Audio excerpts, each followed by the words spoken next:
in a minute. I think we all know that Onward came out like a month ago. Yes, I did see it opening weekend. Not like the fancy special Leap Day showing thing, but like the week after that when it was like the real opening weekend. I saw it that week, 4 weeks ago, and didn't record my review. I also saw it 2 weeks later when it came out on digital, and I went to my parents' house, and it just so happened that they had bought the digital copy of it, so I got to watch it a second time and take extensive notes so that my review would be more than just 3 minutes like my lame ones often are. And yet, here we are 2 weeks later. So, I have an extensive review on all my thoughts on Onward, and I just, even though it's super late, I really want to post this video because I really did anticipate this movie. I did trailer reactions for it, so I was really excited for it, and then just in the hecticness of the last month, I have not gotten to filming this video yet. But here we are. I wanted to beat the Disney Plus release. I thought it was coming out tomorrow. Well, it came out today, which I mean is gonna be yesterday by the time I actually post this video. But anyway, maybe this review is actually helpful for all of the people who didn't get the chance to see it in theaters and didn't want to pay for it on digital because they didn't know if they would like it and waited for it to come out on Disney Plus. So I guess I'm hitting it right on the nose for those people. If there are any of you out there, let me know. Anyway, I just wanted to share my thoughts, let you know what I thought of Onward, and here we go.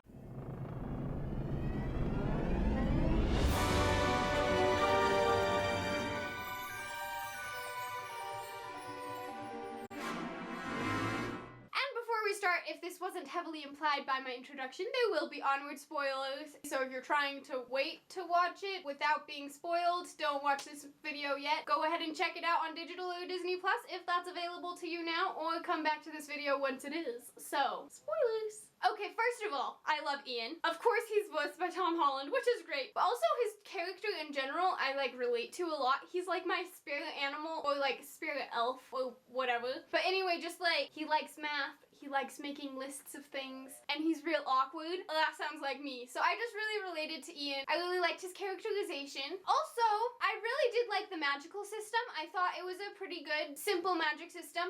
At first, I did feel like the spells sounded kind of awkward, but after like hearing them a few times, I got used to it. I don't really know what it was. I feel like it's just because like they were kind of long-ish, but not super long incantations for just like a single thing. But some of them aren't. I don't know. But I do like how the magic system works. And I like how each of the spells like build on each other. Like the first spell, Ian just has to speak from his heart's fire, and then the other ones he has to like really focus or whatever, and then the last one he has to do all of those things at once. And I like how that like builds up, you know, the level of the spell and how much it takes out of you. I thought that made sense, and it was kind of just a cool little magic system that they had in it. Also, it totally does make sense that this ancient magical system would have gone by the wayside as technology develops. I think that was a really cool choice for them to make.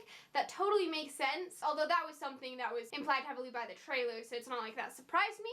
But I think just that with the magic system makes sense, and it's a really cool way to portray a magic system, so I did like that. I think it made for really interesting world building. I really did like the Dungeons and Dragons references with Barley. I mean, I've never personally played Dungeons and Dragons. I've played Pathfinder once, but I just thought that it was like a cool thing to build Barley's character, and a really good way for him to be like the wise tutor for Ian without him actually knowing magic, you know? Like, it was a way that actually made sense for him to know more than he should, if that makes sense.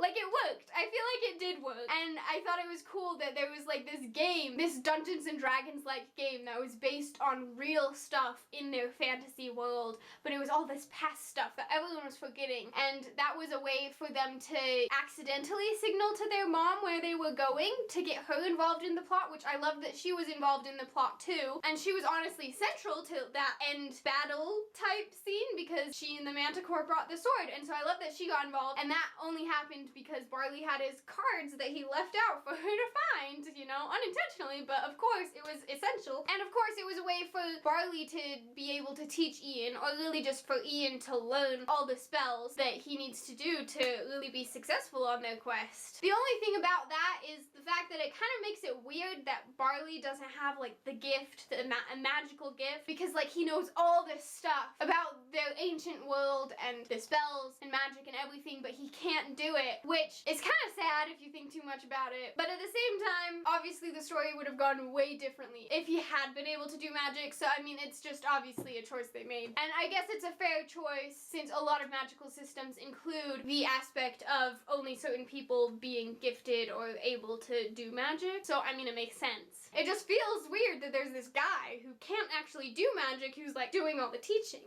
I also really liked, but didn't expect the moment when Ian has to drive and Barley's all like, oh, for Onward! And I'm like, that's where the movie name comes from, it makes sense. But it's also like Onward for like an adventure, but also O for Onward and the car instead of D for drive. I thought that was really funny and it got me that first time. I was like, nice one there.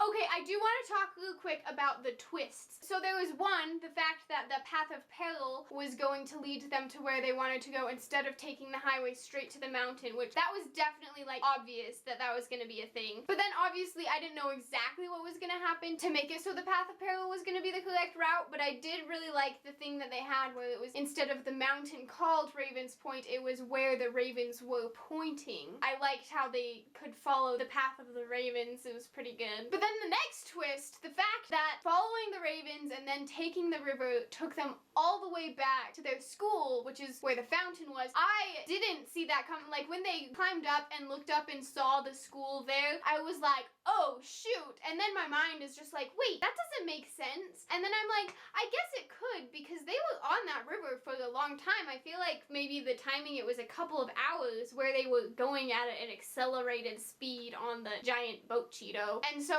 I mean, I guess it is possible that they could have gone all the way back to their school, but I hadn't been thinking about that while it was happening, so I felt like that was a really good twist that they added in there because I didn't expect it. However, as soon as they pop up there, see their school, you can see the fountain behind them, and it's so obvious. It's like, how does it take you so long to figure out that that fountain is where the Phoenix Gem is? Because like, obviously, this ancient path leads you up to this whole place where it's modern stuff, but there's this ancient fountain. Obviously, it's important. Barley was trying to protect it. It just surprised me how long it took him to figure out that that's where the Phoenix Gem was, because that was so obvious. I also noticed that the second time when I saw it, that when you see Ian walking up to school at the very beginning of the movie, you can see the fountain in the background, which I mean, obviously, because that's where it is, but like the first time you see it, you don't really connect at the beginning that that fountain that Barley's trying to protect, and like there's a video of him at the beginning, is right next to the school until that's a significant detail when they get there. But I did notice that obviously it's there when Ian goes to school at the beginning and it isn't even significant yet. I was also thinking on the second viewing that it's probably a really good thing that Ian and Barley like went to get this Phoenix Gem in that fountain, because I bet if the fountain had been demolished, there would have been the big evil creature thing that came out of it. The curse came out of it because, you know, someone's trying to get the Phoenix Gem. They don't really, the curse doesn't know they're just trying to get rid of the fountain. They're just thinking that they're gonna get the Phoenix Gem. And so I bet that would have come out and no one would have been prepared, and that would have been scary. So it's probably a good thing that Barley and Ian did it. I am a little bit on the fence about the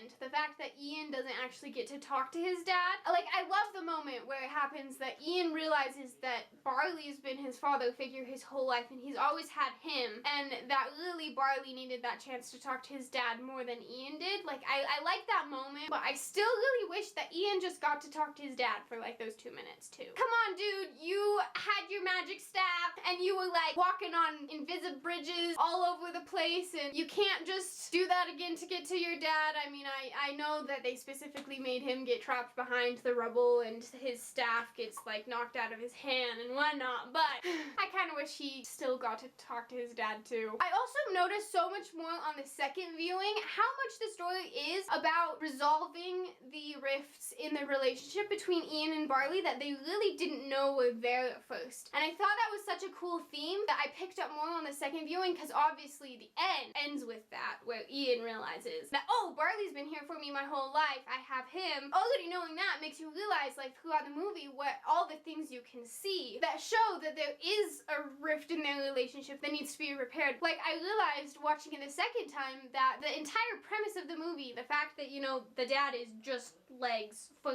almost the whole day is based on Ian's distrust of Barley, because Ian is trying to do the spell, right, and it's getting too intense for him, and Barley goes to help, and Ian's all like, Barley, no! And it just shows that he has this, like, subconscious distrust that he needs to get over, but that Ian doesn't even realize yet that that's a problem, because then he starts to blame himself for not doing the spell right. And so I realized upon that second viewing that the movie is really all about repairing this subconscious, unknown rift that there is between Ian and Barley, and I really like that about that movie. It's more about the two brothers than it is about seeing their dad. Then obviously that becomes a lot more evident in the part that hits you in the face, like on the first viewing, which is when the police officers are talking to Barley and Ian, and they're disguised as Officer Colt, and I can't remember exactly what the other officer asked, but it's something like Barley's a piece of work or something, and then Ian disagrees, but the spell proves that he was lying, and so that hurts Barley's feelings. And so I think that's like the moment when Ian really realizes what the problem is here, that he doesn't trust his brother, he thinks that he's a screw up, and that's when it actually comes to the forefront of his mind, and it's also,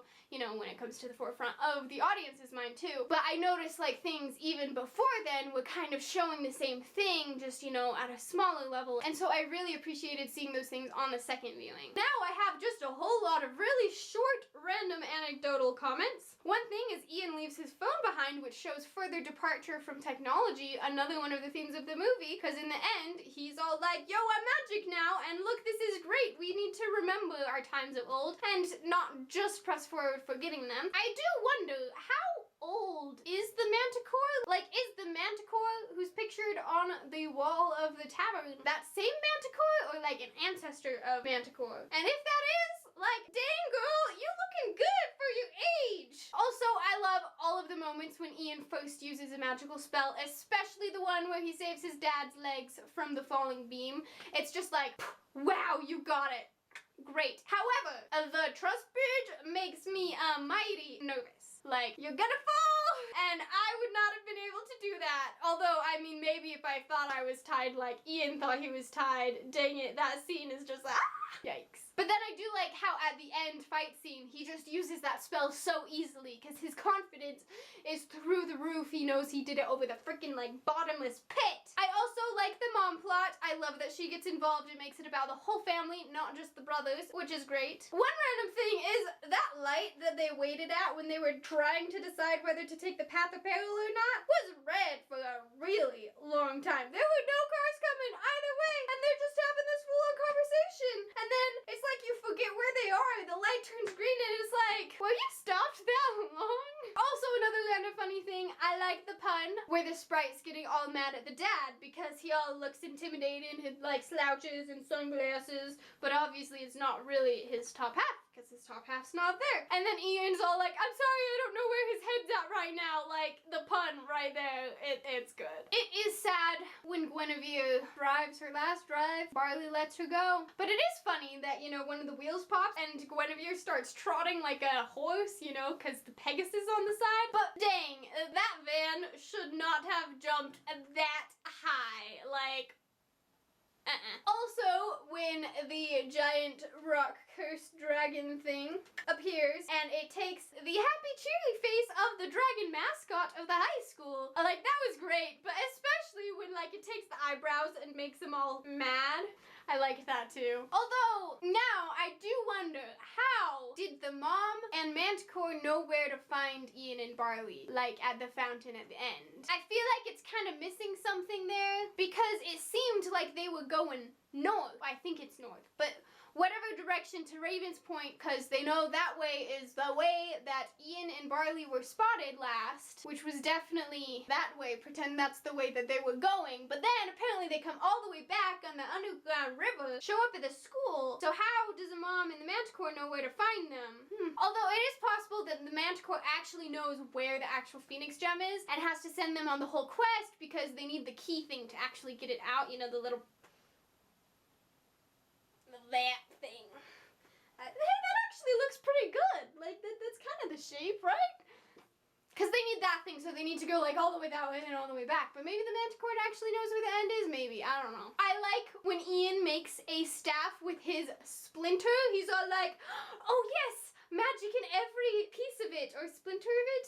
There's magic in every part of it, and then he makes it grow and it's like this little cute little small one that totally matches Ian, and it's cute, and now he has a magical staff again. I liked that. That was fun. And then it's like he has his own staff too that's like his own. Like it makes it his own. A cute new staff just for him. I also really like the resolution. Sometimes I feel like movies like this end like so quickly, but there was a good resolution. It was just the right amount of closing everything up, and it ends with like the recall to the very beginning and the letter from the dad with Ian's school report about magic, which was entirely interesting. It would be interesting if magic were real and you could give a school report on it. And then like just the other things with the resolution where, you know, Officer Colt, the stepdad, is running again because he's a centaur and can run faster. His freaking like hair that's blowing in the wind. That was like hilarious. And like the fact that the mom's still friends with the Manticore and like goes to hang out with her is really great. And also that there's a second Guinevere. Just I feel like everything's tied up nicely at the end, and I really liked it. I believe that